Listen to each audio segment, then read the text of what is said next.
새로운 마음으로 또 새로운 다짐으로 이렇게 한 텀을 시작하게 됐는데, 또 2학기는 굉장히 빨라요. 여러분들 아시다시피 금방 지나가고 학교도 빠르고 또 우리 교회도 굉장히 빠릅니다. 그래서 어느새 막 정신없이 2015년 다 지나기 전에 여러분 똑바로 정신 차리고 정말 우리가 중요한 것을 붙들고 이번 한 학기 주님과 승리하시기 바랍니다. 우리 같이 하나님 말씀 나눌 때 우리 사무엘상 22장 1절로 2절 같이 보면서 또 한 학기 어떻게 주님과 함께 동행할지 말씀 나누면 좋겠습니다. 사무엘상 22장 1절과 2절 말씀, 신약 445쪽에 있는 사무엘상 22장 1절과 2절 말씀. 네, 우리 찾았으면은 우리 짧은 말씀이기 때문에 우리 다 같이 한 목소리로 1절과 2절 같이 읽도록 하겠습니다. 사무엘상 22장 1절과 2절 시작. 그러므로 다윗이 그곳을 떠나 아둘람 굴로 도망하매 그의 형제와 아버지의 온 집이 듣고 그리로 내려가서 그에게 이르렀고, 환난당한 모든 자와 빚진 모든 자와 마음이 원통한 다 그에게로 모였고, 그는 그들의 우두머리가 되었는데 그와 함께한 자가 400명 가량이었더라. 아멘. 오늘 아둘람 굴이라는 제목으로 같이 하나님 말씀을 나누도록 하겠습니다. 여러분, 성경에서 제일 많이 나오는 이름 혹시 누군지 아세요? 제일 많이 나오는 이름 바로 다윗. 이 이름이 제일 많이 나와요. 오늘 이 다윗에 대해서 또 말씀을 나누면서 다윗이 가졌었던 그 공동체, 아둘람 공동체가 어떤 공동체였는지 한번 같이 나눠보도록 하겠습니다. 지금 다윗이 아둘람 굴이라는 곳에 들어갔는데 그곳에 400명과 함께 있습니다. 그런데 지금 다윗의 신세가 어떤 신세냐? 우리가 아는 골리앗을 죽인 영웅이고 또 이스라엘 역사상 가장 강력한 왕국을 건설했던 그런 하나님 마음에 합한 대단한 위대한 왕으로서의 지금 다윗이 아니라 지금 사울에게 목숨을 건지기 위해서 도망자 신세가 된 그런 다윗의 모습이 나타나요. 특별히 어느 정도까지 다윗이 밑바닥으로 내려갔느냐, 21장에 이제 여러분 나중에 보시면 가드, 블레셋, 지금 이스라엘과 제일 원수된 나라죠. 그 이방 블레셋의 한 지방의 왕인 가드의 왕의 아기스라는 왕에게 가서 좀 살려달라고 그렇게 갔다가 이제 다윗의 위험한 사람에 이러고 이렇게 옆에 신하들이 고자질하니까 갑자기 막 문을 그적거리고 손톱으로 막 문을 긁고 수염을 막 침에 막 흘리고 미치광이인 척 해가지고 그 왕이 야 나한테 미치광이를 데리고 왔냐 쫓아내라. 그래서 목숨을 부지할 정도의 정말 모든 명예와 사회적인 체면과 지위까지도 다 내어버린 그런 다윗의 모습을 우리는 보게 됩니다. 여러분, 다윗은 한때 골리앗을 죽이고 이스라엘의 영웅이 되었어요. 모든 막 백성들이 다 다윗을 좋아하고 사울은 천천히요 다윗은 만만이라 막 길거리에서 노래 부를 정도로 온 백성이 다 다윗을 좋아하는 국민 영웅이었고, 또 사울이 골리앗을 죽이는 자에게는 자신의 딸을 사위로 준다 그래서 다윗이 골리앗을 죽이고 공주를 자신의 아내로 맞이하는 왕의 사위가 되는, 그래서 왕과 함께 밥을 먹고 왕의 가족이 된 그런 대단한, 그래서 힘으로도 또 명예로도 또 어떤 핏줄로도 어느 것 하나 밀리지 않는 최고의 자리에 올라갔던 다윗이었습니다. 그런데 이 다윗이 사울의 질투로 말미암아 이제 사울이 다윗을 죽이려고 그랬죠.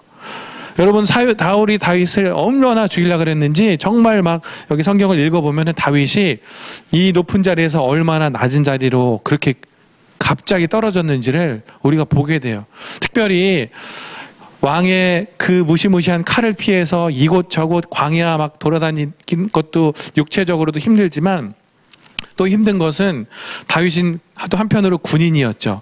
군인의 마음속에는 충성이 있어요. 저도 군 생활을 또 3년 했잖아요. 그 전에는 저도 막 마음 내키는 대로 하고 그랬는데 군 생활을 3년 하니까 마음속에 충성 두 글자가 새겨졌어요. 그래서 정말 열심히, 팔부에 제가 충성하잖아요. 교회에 충성하고 가정에 충성하고 그렇게 충성, 그래서 이 사나이 마음엔 충성이 있어요. 그런데 내가 정말 믿고 정말 따르고 목숨 바쳐 순종했던 그 왕이시자 나의 장인인 그 사울이 갑자기 나를 죽이려 한다? 내가 모든 것을 바쳐 충성했던 그분이 오히려 그 힘을 이용해서 나를 죽이려 한다? 그것은 그 충격과 배신감은 이루 말할 수가 없어요. 군인이 상관에게 배신당한다? 이건 정말 이루 말할 수 없어요. 그럼 어떻게 되느냐? 보통 너 죽고 나 죽자. 그냥 같이 죽는 거예요. 막 나 잃을 거 없다. 너 잘 되는 걸 못 보겠다. 그렇게 하는 거예요. 그런데 다윗은 그렇게 하지 않고 이런 물리적인 도망다님, 또 정신적인 피폐함, 정신의 붕괴, 이런 것들을 다 넘어서는 그런 모습을 보게 됩니다. 그냥 보통 사람은 넘을 수가 없어요. 아무리 그냥 위대한 다윗이라도 자기 힘으로 넘을 수가 없습니다. 어떻게 그렇게 넘을 수가 있었는가? 우리 이 말씀을 통해서 다윗의 그 비결을 보도록 할 거예요. 다윗뿐만이 아니에요. 이 아둘람 굴에 모인 사람들이 다 어떤 사람들이냐? 다윗과 거의 비슷한 사람들이에요. 2절에 보면은 다윗에게 온 사람들이 어떤 사람들인지 2절 한번 다시 한번 읽어볼까요? 시작. 환난당한 모든 자와 빚진 모든 자와 마음이 원통한 자가 다 그에게로 모였고. 여기까지. 어떤 사람이 왔어요? 환난당한 자, 빚진 자, 또 마음이 원통한 자. 세상에서 잘 나가고 권세 있고 또 부가 있고 이런 사람 아무도 없었어요. 요즘 말로 하면은 신용 불량자들, 또 전과자들, 또 세상에서 막 왕따 당해서 도저히 살 수 없는 그런 힘없고 정말 마음속에 분노가 있고 또 하도 많이 당해가지고 막 정말 도저히 살아갈 수 없는 그런 약한 사람들, 원통한 사람들, 또 빚진 사람들, 그런 사람들이 다윗에 다 모였어요. 이 아둘람에 있는 다윗을 비롯한 400명을 한마디로 표현하면은 아무런 소망도 없는 사람들이, 이런 사람들이 이 아둘람 굴에 모였습니다. 그런데 이 아둘람 굴 400명으로부터 어떤 일이 시작되느냐? 바로 다윗이 나중에 이스라엘 역사상 가장 강력한, 하나님께서 가장 기뻐하신 다윗 왕국을 이뤄가는 그런 동역자들이 되는 놀라운 일이 바로 이들과 함께 벌어지게 됩니다. 어떻게 이런 아무런 소망 없고 세상에서 눌리고 세상에서 가진 것 하나 없는 사람들이 그 역사상 가장 위대했던 다윗 왕국을 만들 수 있었을까요? 그 비결을 우리가 이 다윗을 통해서 보게 돼요. 여러분, 400명이 그렇게 모여 있으면 정상적인 사람도 400명이 굴 안에 들어가 있으면 어떨까요? 막 서로 불편하고 또 짜증내고 그러겠죠. 근데 지금 여기에 있는 400명은 그냥 정상적인 사람이 아니라 정말 밑바닥까지 간 사람들이에요. 그러니까 어땠을까요? 당장 내일 먹을 것도 없는데 또 집도 없고 그냥 굴에 들어간다는 거는 진짜 어디 오갈 데가 없는 사람들이에요. 짐승이나 굴에 들어가서 자죠.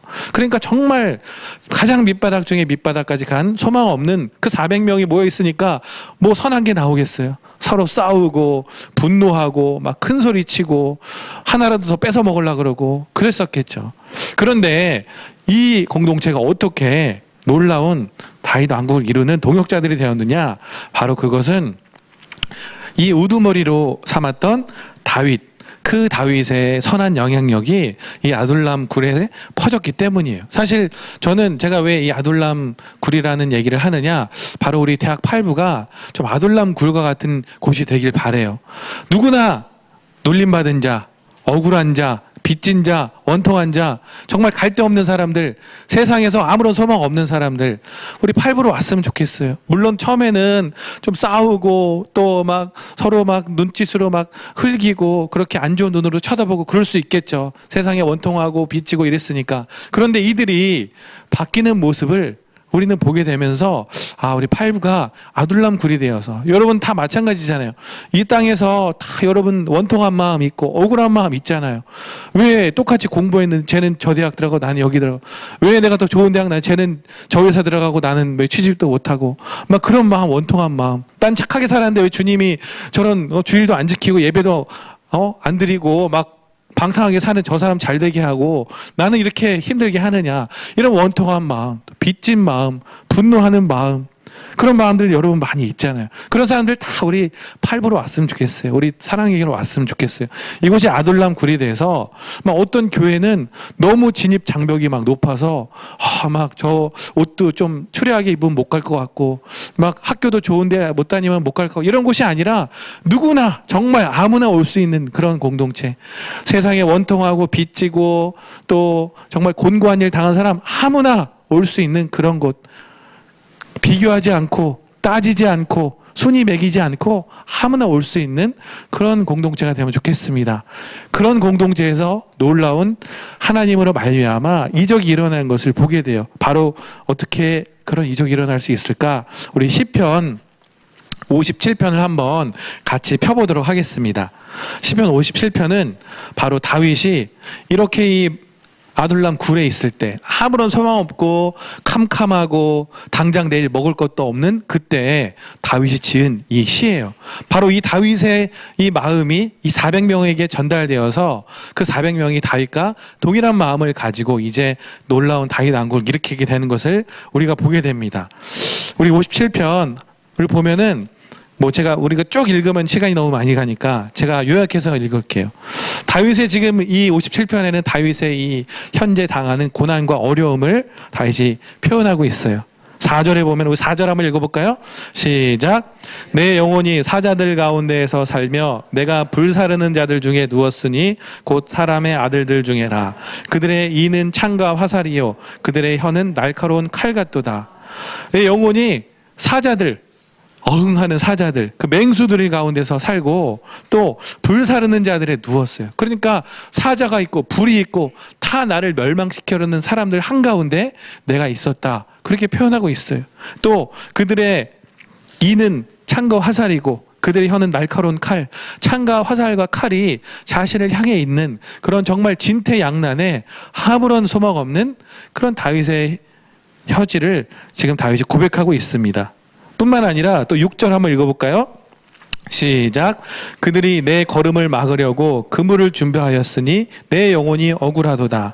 그들이 내 앞에 웅덩이를 팠으나 자기들이 그 중에 빠졌도다. 또 여기 나오지만 그들이 내 걸음을 막으려고 또 그물을 준비해서 나를 사로잡고 또 그래서 내가 마음이 억울하고 또 그들이 내 앞에 웅덩이를 파서 나를 빠뜨리려고 그렇게 하고 있는 아주 진퇴양난에 아무런 소망 없는 다윗의 형편을 다윗이 고백하고 있죠. 그런데 이런 정말 아무런 소망 없는 상황에서 어떤 사람은 막 하나님도 없고 뭐 필요 없고 그냥 죽어버리자 막 이런 사람도 있고 도적대가 되어서 그냥 무법자로 살자 이런 사람도 있지만 그런 상황에서 다윗이 어떻게 하나님께 나아가느냐 1절부터 한번 보도록 하겠습니다. 1절 한번 읽어보겠습니다. 시작. 하나님이여 내게 은혜를 베푸소서 내게 은혜를 베푸소서 내 영혼이 주께로 피하되 주의 날개 그늘 아래에서 이 재앙들이 지나가기까지 피하리이다. 그런 정말 어려운 밑바닥의 상황에서도 다윗은 하나님께 은혜를 베푸소서 은혜를 두 번 얘기하고 있죠. 제가 누누이 얘기하지만 성경에서 2번 얘기한 것은 굉장히 큰 의미가 담겨 있는 거예요. 그래서 다윗이 2번이나 내게 은혜를 베푸소서 이렇게 고백한 것은 다윗의 그 간절한 하나님만을 붙잡는 그 모습을 우리가 보게 됩니다. 그렇게 힘들 때 다른 것 붙잡고 다른 거 기웃거리는 것이 아니라 다윗은 하나님만을 바라보고 은혜를 베풀어 달라고 간절히 간구하고 있죠. 그리고 주님의 날개 아래 피하기를 원한다고 간구하고 있습니다. 또 2절 한번 읽어보겠습니다. 시작. 내가 지존하신 하나님께 부르짖으며 이렇게 나를 이 굴에까지 오게 하신 하나님, 원망의 마음이 들 수도 있잖아요. 불평할 수 있잖아요. 그러나 다윗은 하나님을 가리켜서 지존하신 하나님이다. 여전히 하나님에 대한 마음이 변치 않고 가장 높으신 하나님이심을 고백하고 있어요. 그리고 그 하나님이 나를 위하여 모든 것을 이루시는 분이다. 이렇게 고백하고 있습니다. 이것을 잘못 오해하면은 이제 하나님이 내가 기도만 하면 뭐든지 다 들어주시는 분이야.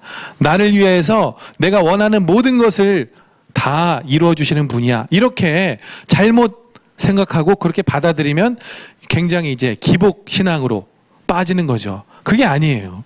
내가 원하는 것을 다 들어주시는 하나님이 아니라 자세히 성경을 보세요. 나를 위하여 모든 것을 이루시는 하나님이다. 내가 원하는 것을 이루시는 하나님이 아니라 나를 위한 것을 이루시는 하나님이에요. 우리는 하나님을 생각할 때 기도를 열심히 하면, 하나님만 바라보면 내가 원하는 것을 결국 이뤄줄 거라 생각하죠. 근데 여러분 그렇지 않아요. 아무리 여러분 하나님만 바라보세요. 여러분 원하는 거 이루어지나? 여러분이 원하는 걸 이루어주는 분이 하나님이 아니라는 거예요. 하나님은 하나님이 여러분에게 원하는 것을 이루어주는 분이 하나님이에요. 우리는 하나님께 구하고 기도할 때 하나님이 좋은 것을 주실 줄은 믿죠. 그러나 하나님께 좋은 것을 통해서 좋은 것을 달라고 그렇게 기도하고 그렇게 바라보아요. 근데 하나님은 내 마음대로 그렇게 해주지 않으세요. 하나님은 많은 경우에 나쁜 것을 통해서 내가 생각한 것보다 더 좋은 것을 주시는 분이 하나님이에요. 그래서 우리는 내게 나쁜 일이 닥쳤을 때 이게 뭐냐고, 왜 내가 원하는 대로 해주지 않느냐고 그렇게 하나님께 불평할 때가 많지만, 결국 하나님은 그 나쁜 것을 통해서 내가 처음에 구했던 그 좋은 것보다도 더 좋은 것을 주시는 분이 하나님이라는 겁니다. 다윗은 이것을 알았기 때문에 내게 닥친 나쁜 것, 더 나빠질 수가 없죠. 여기서 어떻게 더 나빠져요? 그런 최악의 나쁜 것에서도 하나님을 여전히 지존하신 하나님이라고 고백하고, 나를 위하여서 모든 것을 이루시는 분, 내가 원하는 것을 이루는 분이 아니라 하나님이 나를 통해 이루실 그것을 믿었기 때문에 이렇게 하나님께 은혜를 구하고 또 하나님의 날개 그늘 아래 피할 수가 있었어요. 다윗이 얼마나 그동안 기도 많이 했겠어요. 좀 살려달라고 근데 살려주지는커녕 더 밑으로 더 밑으로 더 밑으로 완전 밑바닥까지 왔음에도 불구하고 그래도 여전히 하나님의 날개 그늘 아래 피하겠다고 그렇게 고백하는 모습을 보게 되죠. 바로 이 다윗에게는 하나님이 약속하신 그 약속을 믿었어요.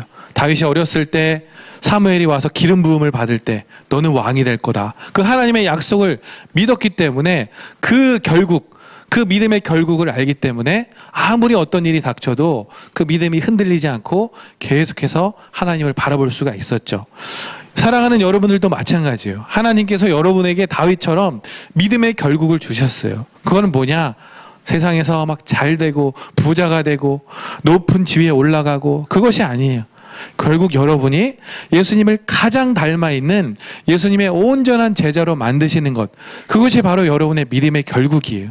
그리고 그 과정은 우리가 원하는 대로 해주시는 것이 아니라 때로는 우리가 생각지도 못하는, 때로는 하나님 이것만은 하지 말아주세요 하는 그것으로 여러분을 그렇게 만들어 가실 수도 있어요. 그러나 여러분이 결국 그 믿음의 결국에 도달했을 때 여러분의 입술 속에서 하나님 감사합니다. 이게 아니었으면 내가 이 자리에 올 수 없었습니다 하는 고백을 할 그날이 올 거예요.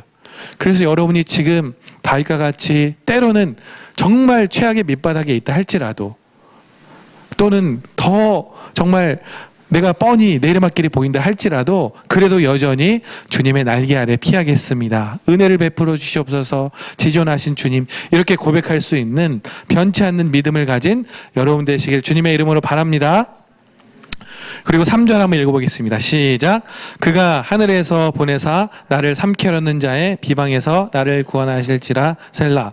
하나님이 그의 인자와 진리를 보내시리로다. 결국 다윗은 하나님께서 나를 구원하실 줄로 믿고 하늘에서부터 하나님의 인자와 진리를 나에게 보내주실 것이다 라는 구원에 대한 믿음과 확신이 있었어요. 그래서 이런 최악의 밑바닥에서도 다윗은 하나님이 결국 해주실 그 구원을 바라볼 수가 있었겠죠. 이렇게 소망이 확실하니까, 하나님이 나를 구원하시고 나를 결국에는 이 밑바닥에서 수렁에서 건져내실 것을 믿으니까 다윗이 이제 그 소망이 너무 확실한 거예요. 그러니까 다윗 안에서 뭐가 나오느냐? 전에는 살려주세요, 도와주세요만 하다가 그것이 내 안에서 확신이 되어지니까, 성령님이 믿음의 확신을 주시니까 이제는 그것이 너무 분명하게 믿어져서 이제는 막 찬송이 막 나오는 거예요. 그래서 어떻게 돼요? 7절 같이 한번 읽어볼까요? 시작. 하나님이여 내 마음이 확정되었고 내 마음이 확정되었사오니 내가 노래하고 내가 찬송하리이다. 아까 말했죠. 2번 얘기하는 것은 진짜 중요한 의미가 있다. 다윗이 확정됐다. 그냥 확정하면 한 번만 해도 되는데 2번이나 확정됐다 그랬죠. 정말 그 동굴, 어두운 동굴 안에서 당장 내일 먹을 것도 없지만 찬송하기로 내가 마음이 확정됐다. 그렇게 고백하고 있는 거예요. 왜냐하면 나를 구원해 주실 것이 너무 확실하니까, 나를 이 도저히 앞이 안 보이는 정말 진흙탕길에서도 나를 선하게 이끌어 주실 것을 너무나 그게 믿어지니까 막 감사와 막 찬송이 나오는 거예요. 그래서 내가 확정해서 내가 찬송하겠다. 누군가는 400명 중에 누군 얘기하겠죠. 다윗이 막 찬송하고 있을 때, 아니 뭐가 좋아서 찬송하냐고, 지금 내일 먹을 것도 없는데 뭐가 그렇게 찬송이 나오냐고. 아마 믿음 없는 사람 중에는 이렇게 다윗을 막 타박하고 빨리 좀 대장님이 어디 먹을 것 좀 구해주시라고 이렇게 했을지도 몰라요. 그러나 다윗은 그런 현실적인 막 어려운 상황을 바라보지 않고 하나님의 그 약속에 대한 믿음이 너무 확실하니까 막 찬송이 나오는 거예요. 내일 먹을 게 없어도 막 찬송이 나오고 막 내 마음이 노래하겠다, 주님을 찬송하겠다. 그래서 뭐예요? 우리 한번 8절도 읽어볼까요? 시작. 내 영광아 깰지어다, 비파와 수금아 깰지어다, 내가 새벽을 깨우리로다. 또 9절. 주여 내가 만민 중에 주께 감사하오며 문 나라 중에서 주를 찬송하리이다. 막 새벽부터 막 찬송하는 거예요. 너무 기쁘고 막 확신이 드니까. 내가 만민 중에서 주께 감사하겠다. 막 감사가 나와요. 먹을 게 없는데 막 감사가 나와요.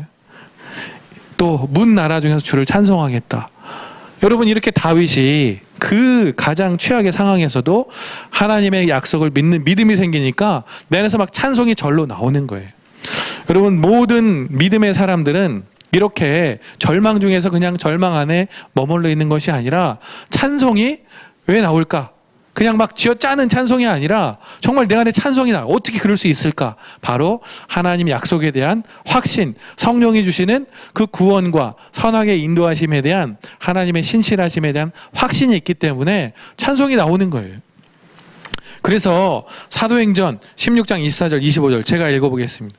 그가 이러한 명령을 받아 그들을 깊은 옥에 가두고 그 발을 착고에 든든히 채웠더니 한밤중에 바울과 실라가 기도하고 하나님을 찬송하며 죄수들이 듣더라. 사도행전에서도 바울과 실라가 정말 막 매를 막 맞고 옷이 발가벗겨지고 지금 발이 착고에 매어가지고 아무런 막 몸은 아파 죽겠고 감옥은 춥고 어둡고 벗겨지고 그런 상황에 뭐가 좋을 게 있어요? 그런데 거기서 하나님을 찬송하며 죄수들이 듣더라. 어떻게 찬송이 나왔을까요? 그 안에 하나님께서 나를 이런 어려운 밑바닥을 통해서도 결국에는 선하게 이끌어 주실 거란 그 신실하심에 대한 확신이 너무 마음에 드니 확 다가오니까 막 저절로 내 안에서 찬송이 막 나오는 거예요.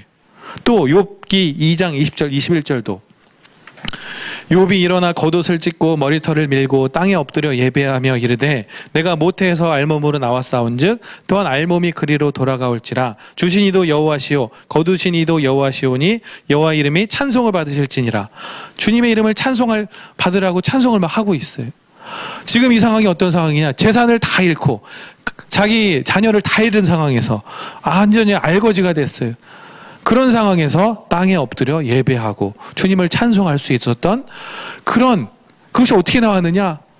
막 어떻게 찬송으로 막 이겨보자, 이게 아니에요. 그 안에 그런 상황을 닥쳤지만 이런 상황에서도 결국에는 하나님께서 하나님의 원하시는 가장 기뻐하시는 길로 인도하실 거란 확신이 안에 드니까 이런 찬송이 나올 수 있었어요. 이거는 사람이 의지적으로 할 수가 없는 거예요. 성령께서 우리 안에 이 확신을 주셔야 할 수가 있는 겁니다. 여러분들 뭐 이 아둘람 굴처럼 또는 뭐 욥처럼 그렇게까지 뭐 최악으로 간 사람은 또 없을 줄로 알지만 그러나 그에 상응할 정도로 마음이 힘들고 어려운 상황 가운데 있을 사람이 분명히 이 안에 있을 거예요. 또 그것이 바로 아둘람 굴이죠. 그런 사람이 또 올 거예요.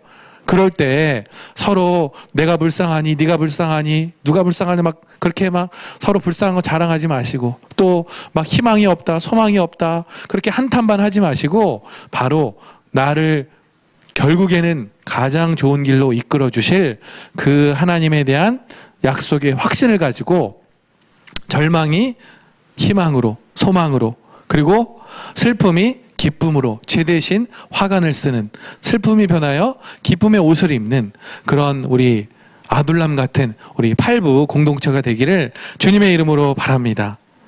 그래서 이렇게 다윗이 확신이 드니까 감사와 찬송을 넘어서 이제는 그 눈이 어디를 향하느냐? 우리 10절과 11절을 같이 읽어보겠습니다. 시작. 무릇 주의 인자는 커서 하늘에 미치고 주의 진리는 궁창에 이르나이다. 하나님이여 주는 하늘 위에 높이 들리시며 주의 영광이 온 세계 위에 높아지기를 원하나이다. 이제 하나님에 대한 감격과 감사와 찬송과 사랑과 영광이 너무나 커서 하나님의 그 영광이 온 우주 만물에 걸쳐 있는 것을 소망하며 그것을 확인하며 그렇게 찬송하는 모습을 보게 돼요. 지금 굴 안에서 온 하늘과 온 궁창과 또 온 세계 위에 그렇게 굴 속에서 온 세계에 걸친 하나님의 영광, 온 우주 만물에 걸친 하나님의 영광을 그렇게 찬송하고 있어요. 여러분, 우리가 정말 하나님의 이 믿음, 하나님의 그 우리를 선하게 이끌어 줄 거라는 약속에 대한 확신이 생기면 더 이상 나의 이런 뭐 시시콜콜한 이런 뭐 삶의 정황에 막 집중하지 않아요. 이거 아무것도 아니에요. 그 하나님의 영광을 우주 만물에 선명하게 드러나 있는 온 세계 위에 높임 받으시는 그 하나님의 영광에 주목하면 지금 뭐 학점 몇 점 떨어지고 뭐 수강 신청했는데 이거 떨어지고 이런 거 아무것도 아니에요. 그 영광에 여러분 집중하시기 바라고 그 영광을 바라보는 우주 만물에 걸쳐있는 하나님의 영광과 더불어 사는 우리 여러분 되시기 바라요. 그냥 내 상황에 막 내일 먹을 거 없다, 내일 뭐 먹냐, 춥다, 이불 없냐, 옷 좀 없냐 그렇게 막 일일이 시시콜콜 하지 마시고 그런 거 아무것도 아니에요. 결국 하나님이 우리를 그거는 아주 잠깐이에요. 하나님의 영광을 바라볼 때 이런 거 아무것도 아닌 걸 여러분이 세상에 썩어 없어질 것들 그런 거 바라보지 않게 되고 그 영광스러운 주님의 우주 만물에 걸쳐 있는 하나님의 사랑과 하나님의 영광과 그 위엄을 바라볼 때 우리 안에 감격과 우리 안에 정말 견딜 수 없는 그 영광, 이 성령의 은혜가 있는 거. 우리 담임 목사님도 설교하시지만 노모 하신 것처럼 견딜 수 없는 그 영광과 위엄과 하나님의 하나님 되심을 경험하게 되는 거예요. 그래서 어때요? 결국 결론은 뭐예요? 하나님의 영광이잖아요. 기승전 하나님의 영광. 우리 한번 옆 사람에게 얘기해 보세요. 기승전 하나님의 영광의 삶을 삽시다. 또 바로 옆 사람에게도 기승전 하나님의 영광의 삶을 삽시다. 여러분 이게 우리